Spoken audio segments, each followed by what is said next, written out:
Ya, terima kasih Anda masih bersama kami di Bincang Halo Indonesia. Kita kembali lagi ke Mbak Pri. Mbak Pri, ini kan sudah ada beberapa daerah yang ada komunitas jendela. Nah, kira-kira apakah ada perbedaan dari kota yang satu ke kota yang lainnya?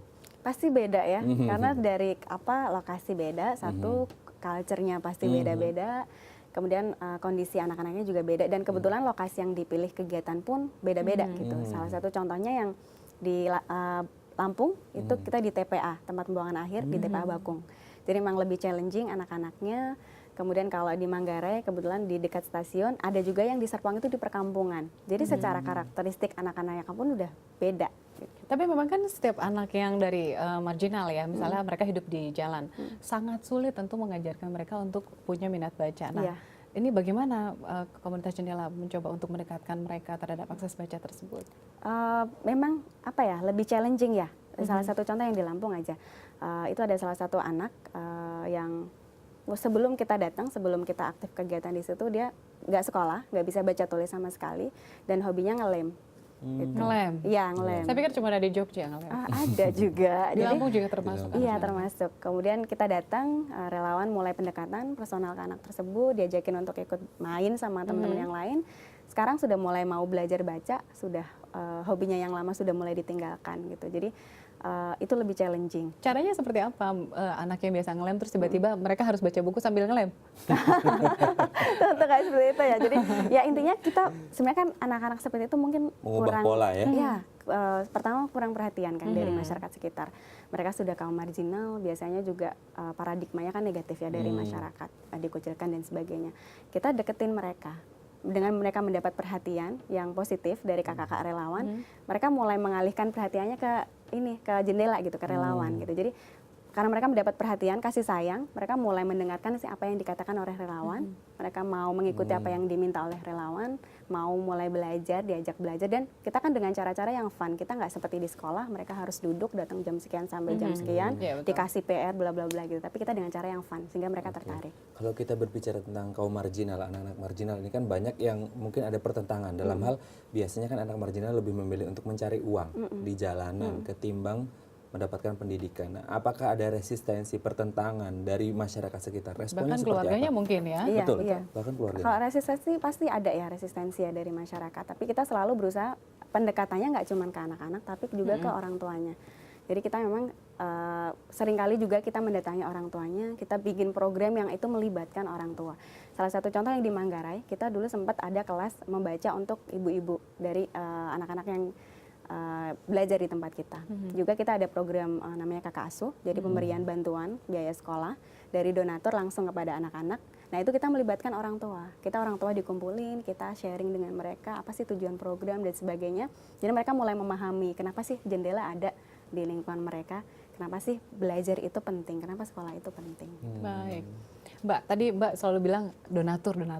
Memang donaturnya itu siapa dan bagaimana mereka mendonaturkan untuk bisa memberikan akses layanan buku kepada teman-teman kita?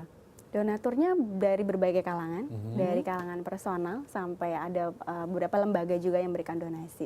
Dan bentuk donasinya pun macam-macam. Ada yang membayarkan sewa tempat, kebetulan kalau di Manggarai kita bayar memang sewa lokasi untuk pendirian perpus. Ada yang memberikan donasi dalam bentuk uang untuk dana operasional kegiatan.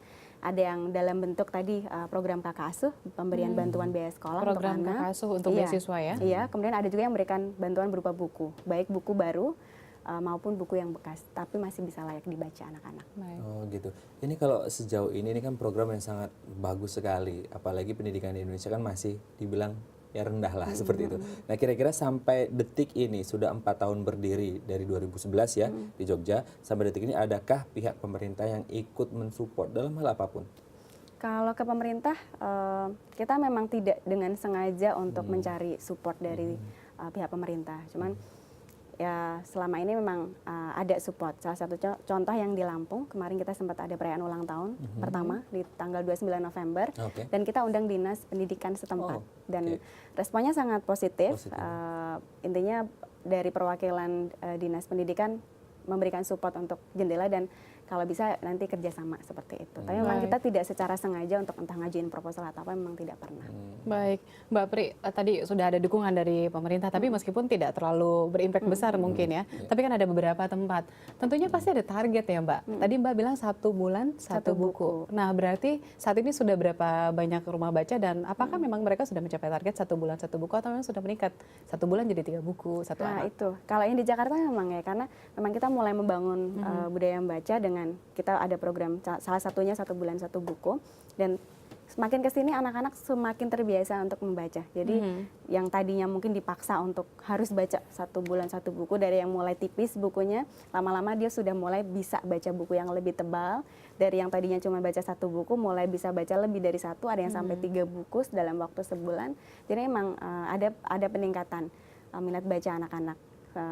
Khususnya sih kalau yang kebetulan yang saya hadapi kan yang Jakarta. Kalau yang kota lain kan saya memang tidak menghadapi secara langsung ya. Tapi kalau yang Jakarta memang ada perubahan gitu. Kalau dari stok ketersediaan buku itu sendiri? Kalau stoknya sebenarnya gimana ya?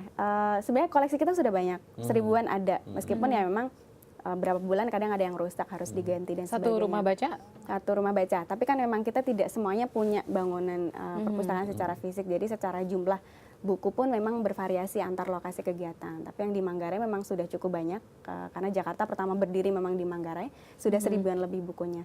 Jadi stoknya cukup banyak, dan karena kita lokasinya juga berbeda, bisa memungkinkan untuk kita barter buku gitu. Jadi buku yang dari lokasi mana kita bisa tukar dengan lokasi di Manggarai misalnya. Jadi bukunya bisa lebih variatif lagi.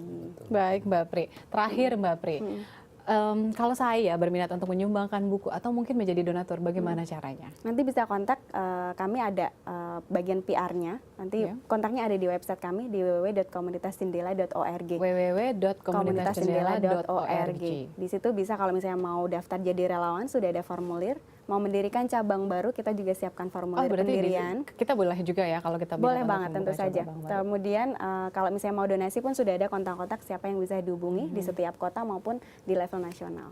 Oke, kalau misalnya menyumbang buku juga sama seperti itu? Sama. Oke. Baik, terima kasih Mbak Pri. Senang sekali kita bisa berbincang dan bisa mengenal komunitas Jendela ya. Dan semoga tetap bisa menambah tempat-tempat baru ya nanti di beberapa wilayah Indonesia. Sukses selalu. Sukses selalu.